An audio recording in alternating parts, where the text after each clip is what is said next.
CMR shopping mall మన height Nagar లో భాగ్యలతా కమాన్ పక్కన ఫిబ్రవరి 29న ప్రముఖ సినీ తారలచే గొప్ప ప్రారంభం. బాగు చేయాలనే సంకల్పంతో మేము ముందుకు పోయాం.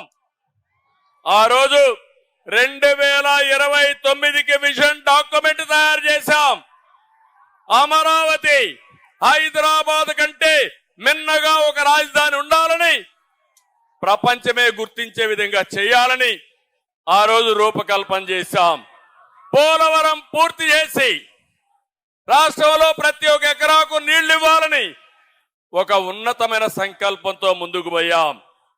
కానీ మీరు చూస్తే కేంద్రం నుంచి 11 విద్యా సంస్థల్ని, ఐఐటి గాని, ఐఐఎం గాని, సెంట్రల్ యూనివర్సిటీ గాని, all India institution of medical science గాని ఇవన్నీ తీసుకొచ్చాం.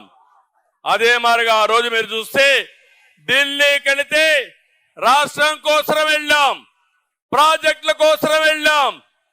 ఆ రోజు అనేక విషయాల్లో సాధించుకొని తిరిగి వచ్చాం. ప్రపంచమంతా తిరిగి యువతకు ఉద్యోగాలు ఇవ్వాలని 16 లక్షల కోట్ల రూపాయలు పెట్టుబడులు తెచ్చాం.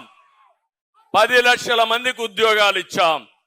ఈ రోజు మీరు చూస్తా ఉంటే ఇవన్నీ కూడా ఇటుక పేర్చి కట్టినటువంటి సౌదాన్ని జగన్ వచ్చి ఒక గొడ్డలి పెట్టుతో మొత్తం నాశనం చేసే పరిస్థితికి వచ్చాడని చెప్పి కూడా నేను మీకు తెలియజేస్తున్నా. తమిళలో ఇక్కడ మీరున్నారు.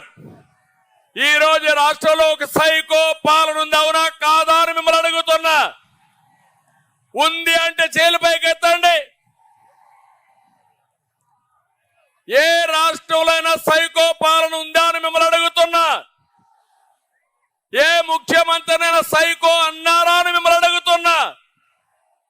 గట్టిగా చెప్పండి, రాష్ట్రం అంతా వినపడాలి. మా పొత్తు కూడా ఎందుకో మీరు ఆలోచిస్తే మీకు ఒక అవగాహన వస్తుంది. ఏ ముఖ్యమంత్రి అయినా ఒక అభివృద్ధి కార్యక్రమాలు చేసి తద్వారా పరిపాలన చేస్తారు.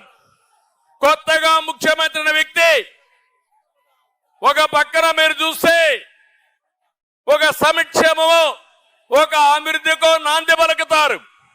కానీ దురదృష్టం, ఈ ముఖ్యమంత్రి మొట్టమొదటిసారిగా మా ఇంటి పక్క నుండి ప్రజా వేదిక కూల్చి ఈయన పరిపాలన ప్రారంభించాడంటే ఎలాంటి వ్యక్తో ఒక్కసారి మీరు ఆలోచించుకోండి. అది ఇతని నిజమైన నైజం. ఏది కూడా ఒక పద్ధతి ప్రకారం చేయకుండా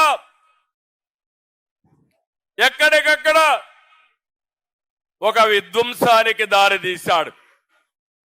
ఒక పక్కన మీరు చూస్తే మీడియాని కంట్రోల్ చేయడం కోసం, ప్రతిపక్షాలని కంట్రోల్ చేయడం కోసం, మమ్మల్ని తిరగనీయకుండా చేయడం కోసం జీవో నెంబర్ 1 తీసుకొచ్చాడు. నియంత్రణ పెట్టాడు, మీటింగ్లు అడ్డుకున్నాడు, ప్రజాస్వామ్యాన్ని అపహాస్యం చేశాడు. అది తీసుకొచ్చి ఈ నిష్ట ప్రకారం ఎన్నికల ముందు ముద్దులు పెట్టిన ముఖ్యమంత్రి ఎన్నికల తర్వాత మీడియా పైన అందరి పైన పిడిగుద్దులు గుద్దే పరిస్థితికి వచ్చాడంటే ఇది ఇతని స్వభావం.